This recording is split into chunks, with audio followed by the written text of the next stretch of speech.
Have you ever noticed how most videos, travel videos that is, are shot on sunny days? One would imagine that it never rains in Paris or Italy or Spain or wherever the video is being shot because it's always sunny. But the fact is that it does rain, especially here in Puerto Rico where I'm filming this video. Case in point, yesterday I was going to shoot this video. And when I got to the parking structure, I parked my car, put my equipment together, and the minute I was going to close my car, it started pouring cats and dogs. So I had to wait for about half an hour. Finally, I just went home because it wouldn't stop raining. And that's what happens in Puerto Rico. And the reason why it happens is because Puerto Rico is a tropical island. And as a tropical island, it rains almost every day.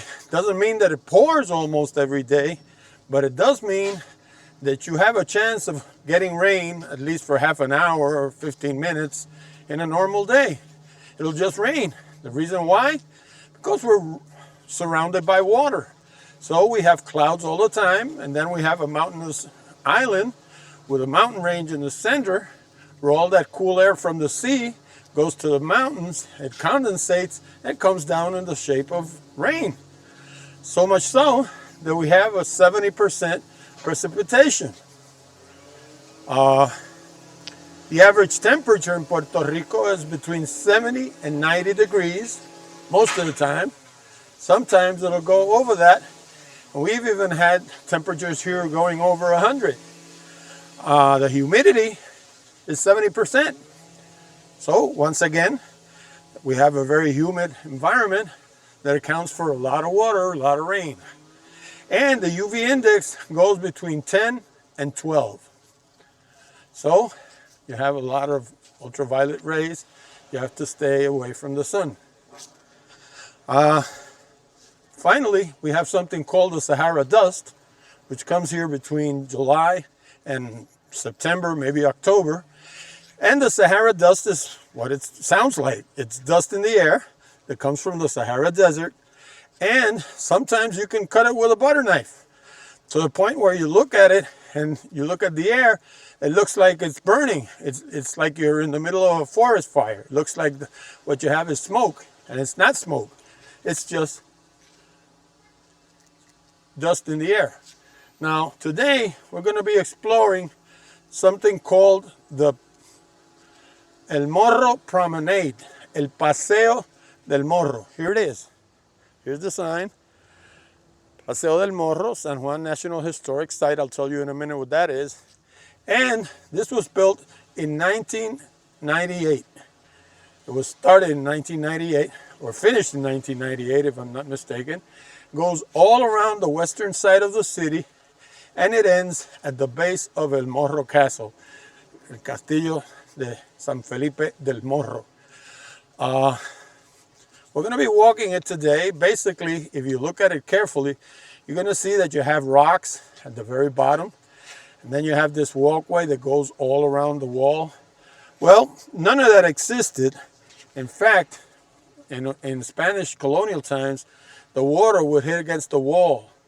And the reason was that they wanted to make it as hard as possible for invading forces to get into the city. So if you came here on a ship, for example, and you wanted to go up the wall, you had to place your ladder in the water, basically, because there wasn't anything else. Then on top, you'd have people with crossbows and longbows and hot oil and muskets and whatever they could muster to get rid of you, attack you.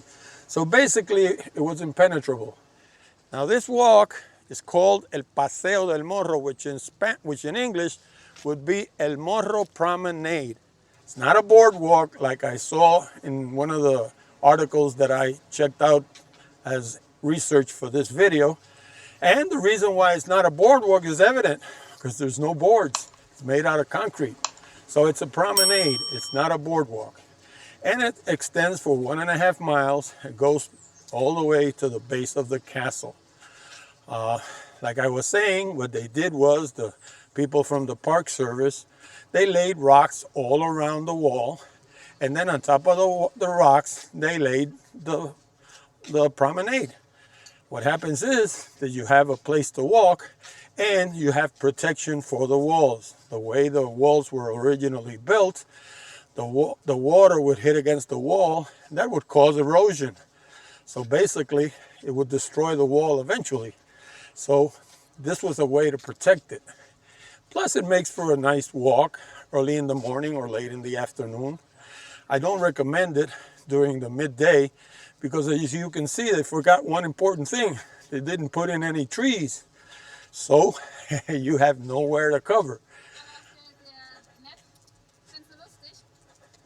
Hi, good morning.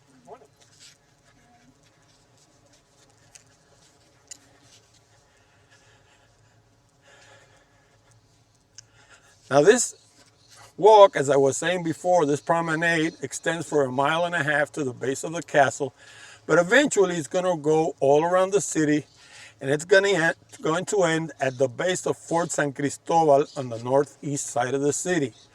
Now Fort San Cristóbal was started later than El Morro in terms of construction, but it was finished before El Morro was finished. In fact, it took them from 1634 to 1783 to build Fort San Cristóbal. As you can see, there's a lot of people that come here every morning to walk around. It's a great walk. If you come here at 7 in the morning, 7:30, it's beautiful. Plus you have the entire bay in front of you. Today the water is very calm, except for the entrance to the bay that I saw was very choppy. But for the most part, it's nice and calm. Another thing that you're going to see is a lot of cats. San Juan could be called the cat capital of Puerto Rico. The reason why, because some people just bring their stray cats here and get rid of them.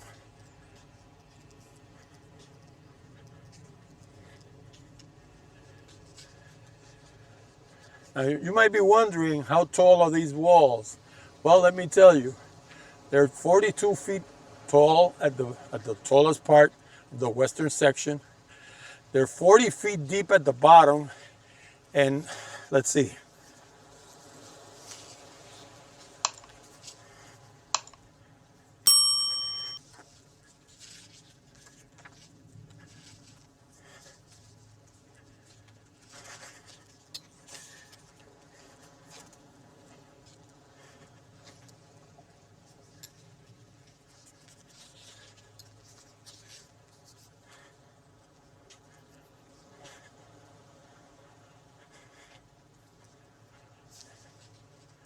Now you tell me if this isn't a nice sight.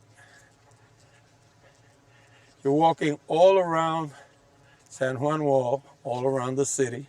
What you see at the very top over there is El Morro. This is the entrance to the bay over here. And I don't see if you can see it from here, but there's a small castle on the other side called San Juan de la Cruz. People here call it El Cañuelo. Now El Cañuelo, the mission of El Cañuelo was to catch invading ships that tried to go in through the entrance to the bay.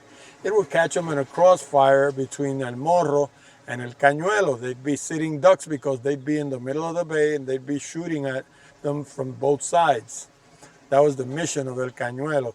You see there's a little boat over there right now? Well, that little castle that you see on your left, that is El Cañuelo. It took 2 years to build. It's very small.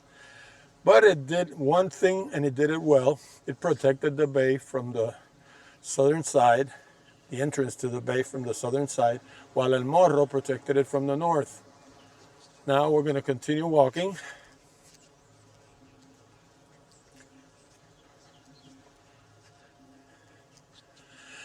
Like I was saying a while ago, these walls at the very highest in this area go up to 42 feet. They're 40 feet deep, and at the top, I'm not sure how deep they are, but they must be something like 10 or 12 feet because they're not too deep at the top. So basically, they're like a triangle, and they're built in what's called a sandwich configuration. Basically, what that means is that you have a hard surface on the outside, you have a hard surface on the inside, And then in the middle, you have sand, rubble, garbage, anything they could put in there that would act as a cushion.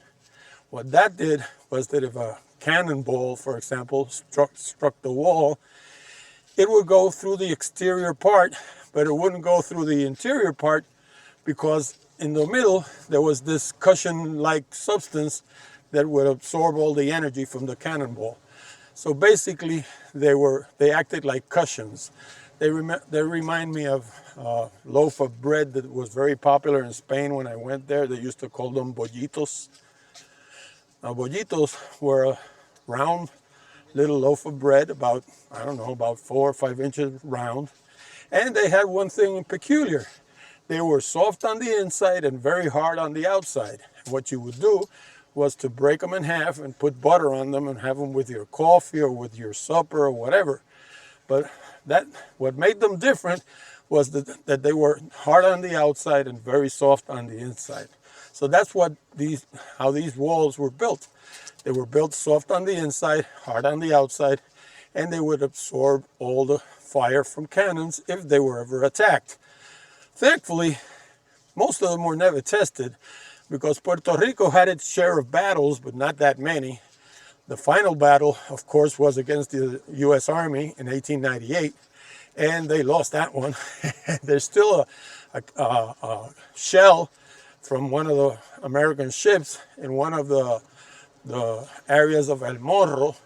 If you want to see El Morro, in fact, I'm going to leave a link below for a video that I did about it. It's very detailed. It explains every single thing about El Morro. It's not new. It's a video that's about, I don't know, 6 or 8 years old. But El Morro hasn't changed, because it's been the same since they built it. So everything in there is true. It's up to date, basically, because the castle hasn't changed. And you can learn a lot from that video.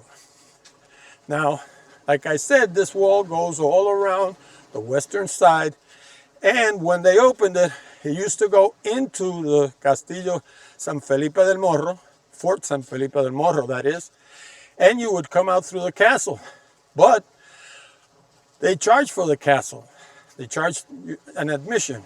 And in order to come out through the fort itself, you would need to pay at the bottom, and that added additional complications. So now, as I understand it, you come out through the side of the castle, there's a walkway, and you'll end up in something called the glasses. The glasses is the lawn, the big lawn that's in front of El Morro. And you can do one of two things. You can go into the city, or you can go into El Morro and explore it to your heart's content. By the way, entrance to El Morro, last time I checked, was $10. It was good for a day, for 24 hours, and you could see El Morro and San Cristóbal both for the same price. All you do, you pay for one fee, you go to El Morro, you check it out, then you walk along North Sagaray Street, which is the street that goes all the way across the northern part of the city, and you end up in Fort San Cristóbal.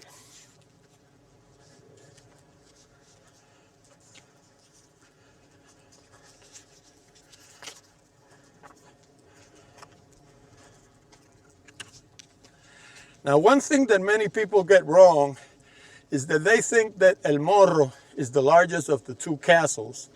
And that's not true. In fact, El Morro is quite smaller than Fort San Cristóbal. The thing is that when you come in, particularly on a cruise ship, it looks big because it's a 6th-level fort, so it's vertical. San Cristóbal, on the other hand, only has 3 levels, and it's on top of a rock. So that makes it look tall, while the actual fort isn't that tall at all. San Cristóbal is so large, by the way, that it used to be the largest made fort by the Spanish in the New World. And in 1897, they destroyed half of it. They destroyed the eastern quadrant of the wall, of the San Juan Wall. And the portion that's left today is still the largest structure built by the Spaniards in the New World. So that'll give you an idea of the size of San Cristóbal. Another thing about San Cristobal is that it's made to impress you psychologically. San Cristobal defended the eastern part of the city, and good morning. San Cristobal was in charge of defending the eastern part of the city, and when you attacked, if you did attack, because nobody did, by the way, if you were to attack San Cristobal coming from the east, what you would see is a fort that's made in levels. So basically, it's awe, pure awe. You just see that, and you say, no, what the hell, I'm not going to attack this, I'm going home. Because it's so awe-inspiring. You know, you just can't believe how mean and menacing it looks. So people never attacked it. But that was the idea. It's a combination of forts and moats, and more forts and more moats and more forts and more moats. They're all dry moats. And what happens is that if you were to be victorious on one of them, or one of the forts, you'd be met by a second moat. Then if you were to go over that one, you'd meet another moat, and like that. Eventually, you'd give up. That's the whole idea. Morning. Morning. Now this here is the entrance to the bay. We're standing right beside it.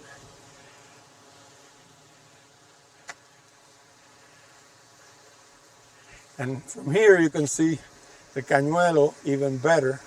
It's on the left part of the screen. And imagine coming here on a ship in the 1600s or 1700s. Ships were quite small. Now imagine yourself trying to go in through that entrance to that bay, which, by the way, is very deep in the center, but it's not as deep on the sides. Many years ago, there used to be a ship where you see those waves breaking on the right part of the screen.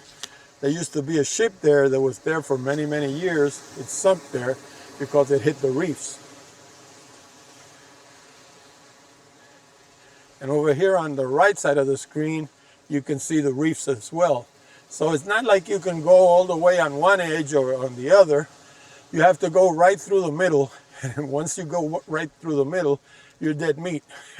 Basically, because you'll be attacked from El Morro and from El Cañuelo at the same time.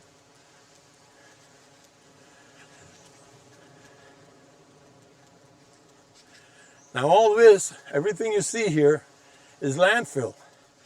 The way it was built, the water would hit the walls. Now, if that would happen, then you can imagine that it would destroy everything. So that's why they put landfill here, and they built this walk, and they put rocks on the edge so that the water will hit the rocks, won't hit the walls, won't destroy the castle.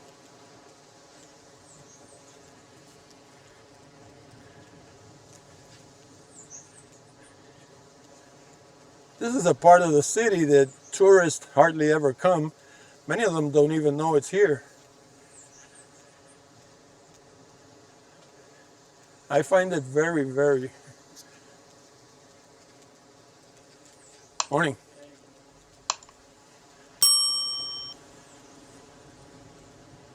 Now look at that.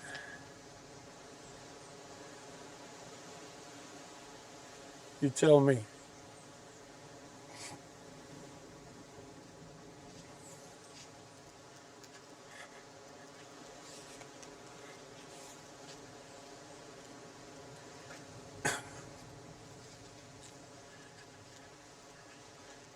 One thing that I'd like to emphasize here is that none of this would exist if it weren't for the government of the United States. Most Puerto Ricans are very nationalistic. They don't want to admit that. But the truth is that the National Park Service is who maintains all this. And they're the ones that have done all this walk and all this landfill and all these rocks to protect the castle and protect the walls. So if it weren't for the National Park Service, the U.S. National Park Service, this would probably be all messed up. That's God's honest truth, and I'm not, try to cover the sun with my hand. And they've done a great job, that's the truth.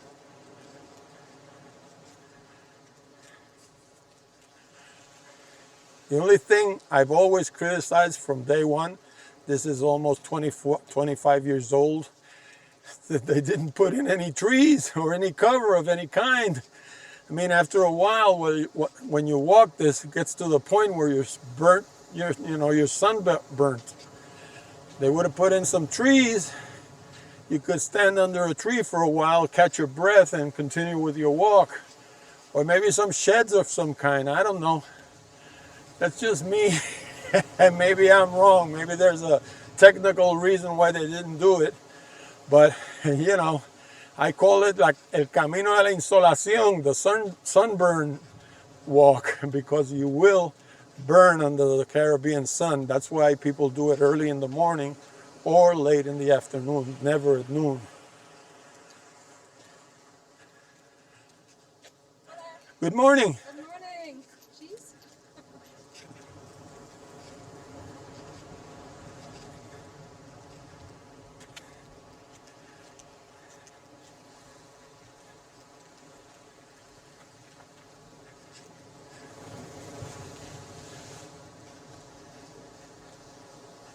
Now this, what you see here, you can actually get here from the top of the castle. There's a walk that's going to take you all the way here. This is called La Batería del Agua, the water battery. And they call it the water battery because the cannons that were here would shoot at the water line of the ships. Basically, they would poke holes in the water line of the ships and they would sink. So they call it La Batería del Agua. Look at that sea today, man. Just imagine that hitting against the wall. It would make a mess of things.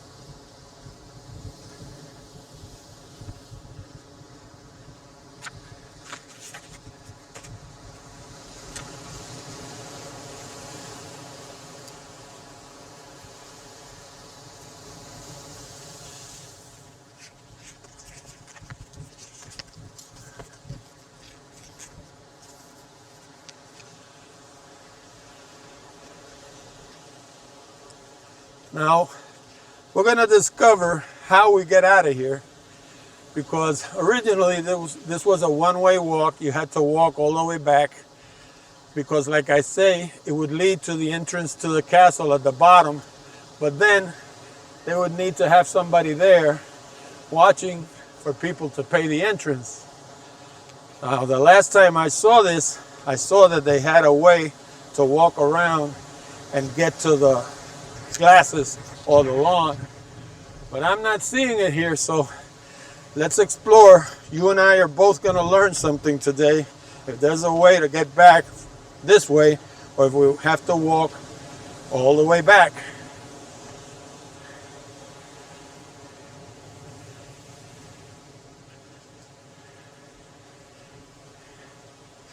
My wife is supposed to be somewhere around here. She always stays back to stay out of the picture, but today she took it too seriously and she stayed way back. I don't see her anywhere.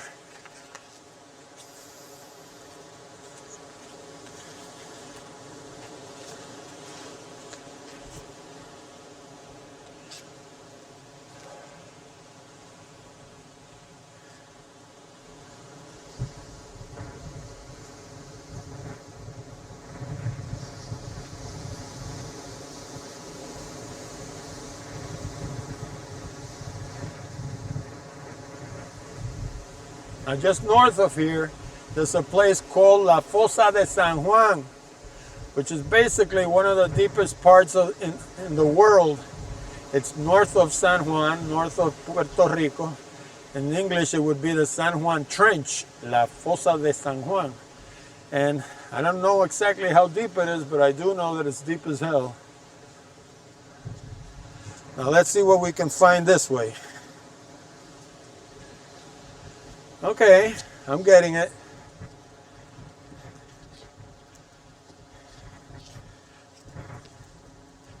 Seems like these guys that are ahead of us have been here before, so they must know the way out. Just follow them.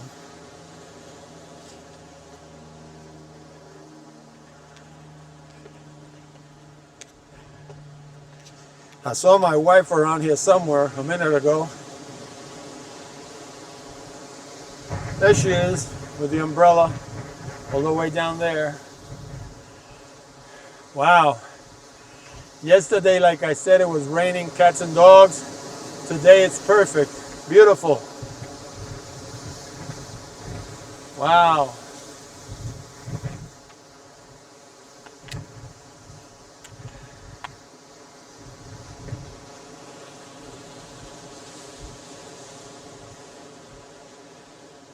Let's continue up. Let's see what we can find. Now these holes here at the top, they're called troneras. They're holes where the cannons used to be. They would shoot at the ships approaching the fort. You have lots of them. All of them, each one of them had a cannon. But that doesn't mean that they had a cannon for every hole in the fort. In fact, I learned with one of the rangers many years ago that they would move the cannons here and there.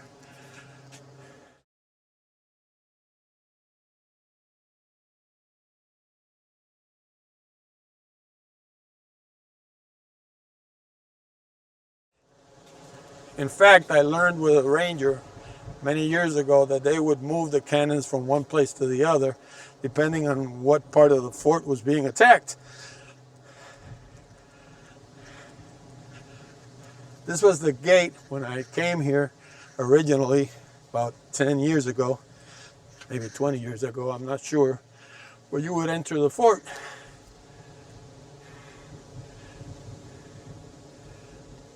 See? That's it there. Not anymore. Now you have to walk around the fort. That way they don't have to have somebody there all day long. Now you walk this way and you'll end up in the glasses.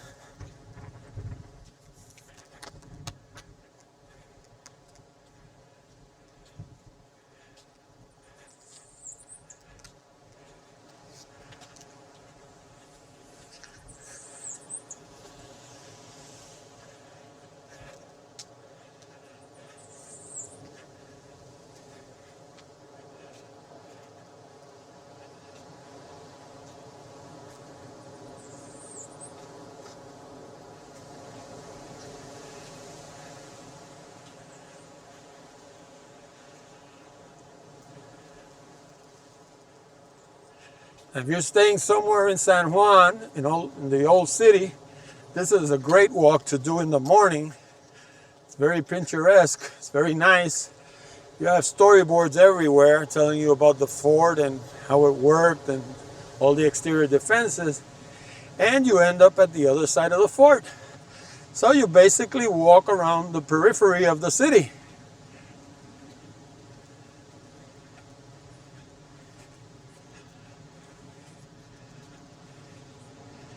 My doctor, he told me to walk. So I have to do what the doctor says. Got to walk in the morning. So that's why I decided to make these walk and talk videos, because I get to show you Puerto Rico and I get to walk as well. Double whammy. Now we're already approaching the other side of the castle. I keep calling it a castle, and it's not a castle, it's a fort. What's the difference? Basically that a fort is made for defensive purposes, and a castle was made to be lived in.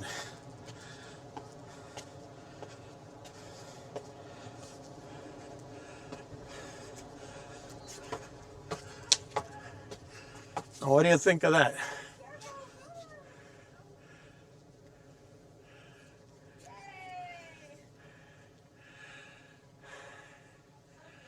Right now we're standing in the dry moat.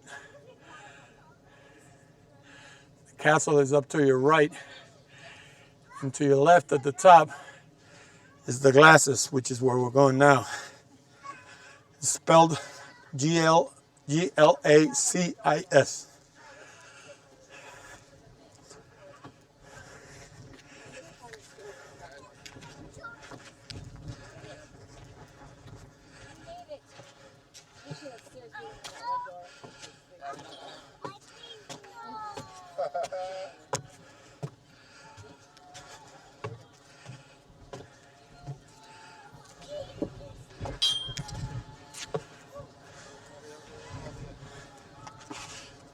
And here you are. This is the glasses. Now everything in this fort had a reason to exist. It wasn't just made willy-nilly. The glasses was flat, had no trees, no depressions, just a flat lawn. The reason was that if you were to attack the fort from the east, you'd be seen from the fort while you were still a couple of miles away. It would give them time to prepare. The other thing is that nobody ever did it, because in order to attack this fort from the east, you would have to get through San Cristóbal. That wasn't an easy task. So nobody ever did it. Now let's go up this way. I'll show you the dry moat from above.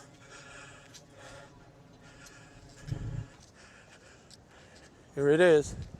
As you can see, you have a wall on the outside, a taller wall on the inside, and a pit all around the fort. The idea was that in order to attack the fort, you would have to climb down first, place a ladder on the left side of the picture. You would have to go down, cross the lawn, then place a taller ladder on the right side and climb up the wall to the castle. In the meantime, you'd have people up there with crossbows, longbows, muskets, hot oil, and whatever else they could muster, just throwing everything at you while you were trying to climb the wall.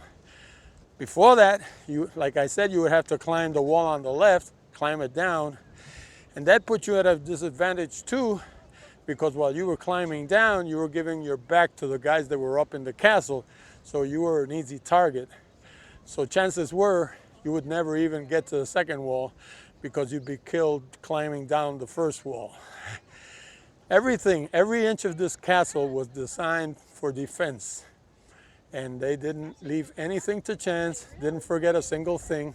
It was a marvel of military engineering. Now from here, you go across the glasses all the way over there, and that is called Valleja Ward. It's one of the wards of Old San Juan.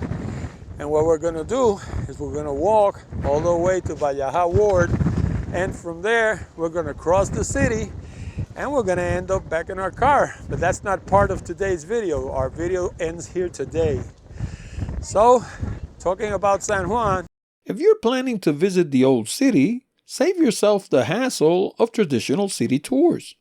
They're expensive, and you'll be herded along with people that won't necessarily share your interests. Instead, order the Old San Juan Walking Tour. It's packed with useful information about all the main attractions, as well as every GPS coordinate and 2 hours of exclusive online video.